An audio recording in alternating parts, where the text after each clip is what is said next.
Independent ബ്ലോഗിലേക്ക് എല്ലാവർക്കും സ്വാഗതം. ഇന്നത്തെ വിഷയം പുതിയ ബിൽഡിംഗ് വയ്ക്കുമ്പോൾ അതിലേക്ക് ആവശ്യമായ വൈദ്യുതി കണക്ഷൻ എടുക്കുന്നതിനെ കുറിച്ചാണ്. നമ്മുടെ KSEBയുടെ നിയമപ്രകാരം നമുക്ക് പുതിയ ബിൽഡിംഗ് വയ്ക്കുമ്പോൾ അതിലേക്ക് ആവശ്യമായ വൈദ്യുതി കണക്ഷന് വേണ്ടിയിട്ട് നമ്മൾ ഒരു ടെമ്പററി ബോർഡ് നമ്മൾ സ്ഥാപിച്ചെടുക്കേണ്ടതുണ്ട്. അതിൽ നമ്മൾ ഒരു 40 ആംസ് RCCB, ഒരു 40 ആംസ് ഐസൊലേറ്റർ, ഒരു 16 arms power socket, 6 arms socket, ഒരു ലൈറ്റ് പോയിൻ്റ്, ഒരു എനർജി മീറ്ററിനോട് അടുത്ത് തന്നെ ഒരു 32 ആംസ് ഒരു കട്ടൗട്ട് പീസ്, ഒരു ലിങ്കും നമ്മൾ സ്ഥാപിക്കേണ്ടതാണ്. അതിന് പുറമെ അതിനാവശ്യമായ രീതിയിലുള്ള നമ്മൾ എർത്ത് കൃത്യമായും ചെയ്തിരിക്കേണ്ടതാണ്. അതുപോലെ തന്നെ അതിൻ്റെ നിയമങ്ങൾ പല സെക്ഷനിലും പല രീതിയിലായിരിക്കും. നമുക്ക് ഇതിൽ ഒരു മോട്ടറിൻ്റെ കണക്ഷൻ കൊടുക്കാനുള്ള സ്പേസും ഉണ്ട്. ആവശ്യമുണ്ടെങ്കിൽ നമ്മൾ മോട്ടറിൻ്റെ ഇത് നമ്മൾ കൊടുക്കാവുന്നതാണ്. നമ്മൾ ഓരോരുത്തരും ഓരോ രീതിയിലായിരിക്കും ഈ ബോർഡ് ചെയ്തെടുക്കുന്നത്. ഇതിപ്പോൾ ഒരു ടെമ്പററി ബോർഡാണ്, റെഡിമെയ്ഡ് ബോർഡാണ്. ഇത് നമ്മളെ രീതിയിൽ മാറ്റി ചെയ്യും.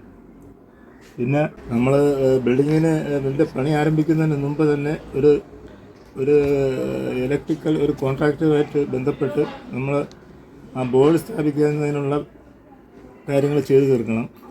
അതിനുശേഷം അതാത് സെക്ഷനുള്ള നിയമപ്രകാരമുള്ള ഇതേപോലുള്ള അപേക്ഷ ഫോമുണ്ട്. അത് ഓൺലൈൻ വഴി എടുക്കാം, അതായത് KSEB വഴി നമുക്ക് എടുക്കാവുന്നതാണ്. അതിൽ നമ്മൾ കൺസ്യൂമറിൻ്റെ പേര്, അഡ്രസ്സ്, നമ്മളെ കണക്ട്, ലോഡ്,